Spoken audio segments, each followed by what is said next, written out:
First of all, let us talk about how many fellowships did you apply? Because you won, I think, two, right? MACAO and Marie Curie. I don't know about other fellowships that you have been awarded, but if yes, please list all of them.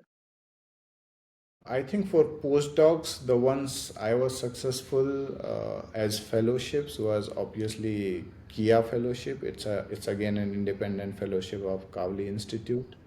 I had a very prestigious fellowship called the Gruber Foundation Fellowship. It is awarded by the Gruber Foundation and the International Okay. Astronomical Union. This Okay. is not exactly for postdoc, it's Mm-hmm. to complement your postdoctoral research. Okay, it is along with the postdoctoral Yes, research. so Okay. they get, I think they give, at that time it was, I think, 50,000 US dollars you get Okay.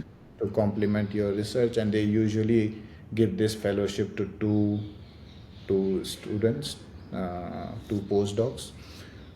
I think now it has increased to 75, but they, instead of giving 75 to one, they give it to three students, or typically like that.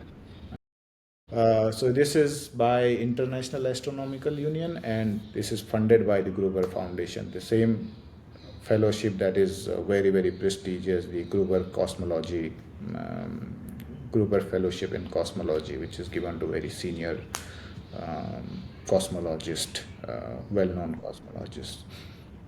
So I think this was a very very prestigious fellowship, which I had got in 2020, I think during the COVID time. After that, I had got East Asian Core Observatories Association Fellowship, which was also a very, very good funded fellowship. I think it is between China, Taiwan, South Korea, and Japan. These are four East Asian countries, and they have two component. One is East Asian Observatory Fellowship, which is to work on their observatory. I think they were operating JCMT at that point. I don't know which ones they are operating now. And the one that I got was again the independent one, that you do your science at any two of these countries. This is again a very very good fellowship. It is very well paid. I think they used to pay 5,000 US dollars per month in Asia, which is fantastic. So, and then I got Marie Curie. Marie Curie I've already described. So I think these are the ones that were major fellowships that were successful. Then I had some PI postdoctoral fellowship offers. One was from Chile. There was another one from Germany, which I had declined because I'd got others. So there are two, three positions I've got, but among these, I think there were many, many which were unsuccessful. So I was on the waiting list for ESHO fellowship. I was on the waiting list for LSST Dirac fellowship. I was on the waiting list for there was another one in US.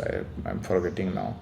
And then there were rejections. I think for my first postdoc, I probably applied 20 and I got two. For All of them was fellowships No, or no, no. independent positions. All postdoctoral Okay, positions. positions. Okay. So Okay. for all 20 postdoctoral positions, including the fellowships, I got two, one fellowship and one postdoc position. For during the EOCA and Marie Curie, they were both during the same time that I had applied, but because of COVID, I first went to Korea. I think that time I had got three, probably again similar 20 or so applications, but I was also on wait list for two, three of those, but I never made it to the final cutoff. So I think, yeah, so you can imagine that the success rate is usually less than that 10%. So you have to keep applying. So I can give you an example of ESOS. Um, there are typically five fellowships and there are more than 250 applications. So it's you can imagine that you are competing with 50 people for one position, right? So it's all these fellowships are very very competitive.